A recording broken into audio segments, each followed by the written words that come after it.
So today, Blaze and I are going to be going to do the Aquatic Ecology lab, and he's going to help me out, right? Maybe. Maybe, okay. And then here's all of our stuff to do it, so let's get to it. Ready? No.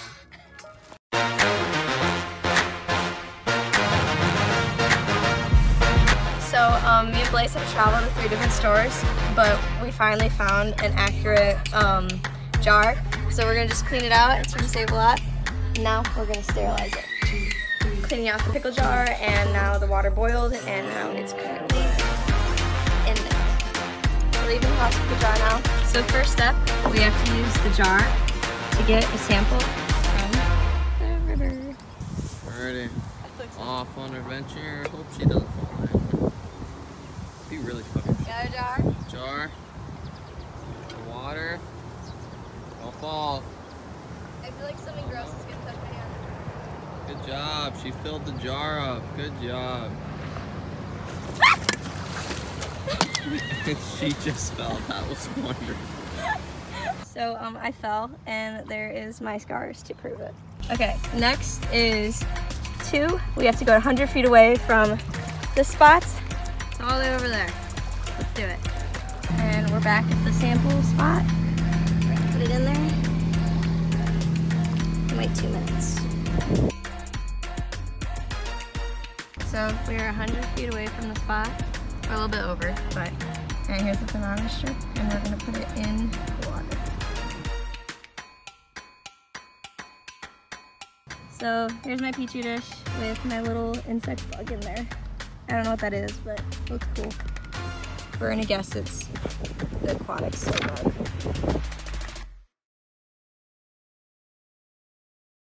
So it's the following day. We are going to continue the lab, and now we are doing dissolved oxygen in step 4. So this lab says that we're going to check the temperature of the sample water, and then we're going to put some of the dissolved oxygen tabs in there, and we're going to leave it for about 5 minutes and see what the results are.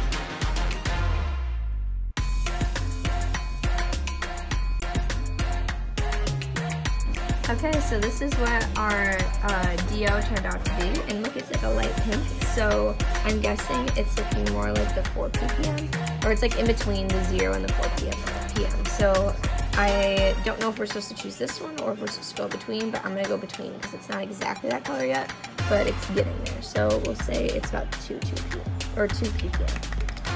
Now we're going to do the nitrate procedure, and we have a 5 milliliters, and we put the sample water. And we're going to add the 2 nitrate little pieces here. And we're going to put that on. So we waited, and this is what the results of it. See, it's a little bit different from this one here.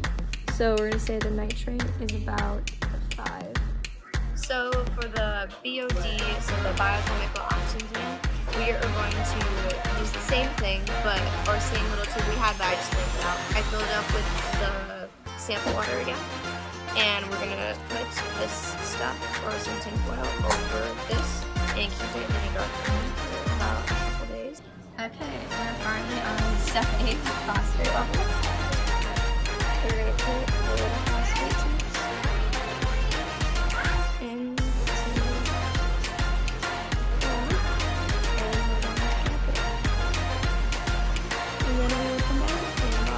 Minutes to check on this. So now I know why we have to be careful with these things, because I spilled a little bit of the phosphate stuff on, and it turned like the letters, if you can see that, a little bit of some color. That was kind of cool. So the phosphate one is kind of done, but I was kind of having a hard time trying to figure out which one looks pretty similar to it, so I'm gonna just say it's the top one, the 1 ppm. So we just checked the phosphate levels, and it says it's about 3 based on the middle of the strip. Now we're on step 9 with the coliform bacteria, so this is going to be pretty cool. We're going to pour the sample water into this little container from there. So it just added the sample water into the coliform test, and you can see the tablet at the bottom. And now we're gonna wait 48 hours. So until we can get the coliform test and the BOD test, we have to wait a couple days. But in the meantime, I'm gonna work ahead and move on to the other steps. So the last test is 10 turbidity. And we are gonna use this little sticker, put it at the bottom of this, and we're gonna wait 8 to 24 hours before we can do anything else with it. But we'll put the sticker on. So we had a little bit of a complication, and I realized that the sticker had to go inside the bottom of the jar.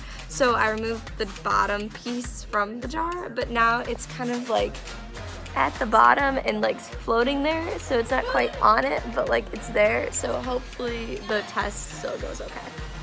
So I think the turbidity is really hard to kind of decipher because one's like a lighter, like this one's easy from these three, but these two look very similar. So this looks darker, or this looks darker and this looks darker, so I don't really know. But we're gonna say it's like the 0 JTU, because I don't know, so hopefully we'll figure that out. So like I said, I worked a little bit ahead and did some of these other ones that I could do, but we have to wait on the biological oxygen demand for like 3 or 4 days. And since that's the only days I have, and then coliform bacteria, we have to wait about 48 hours. So we'll see.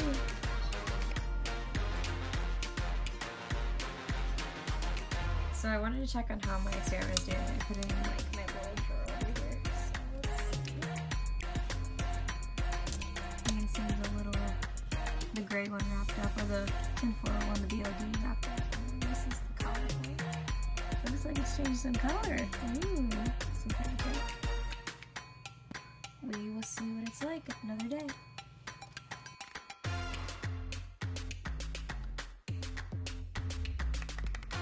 So I opened it up and it's literally straight clear.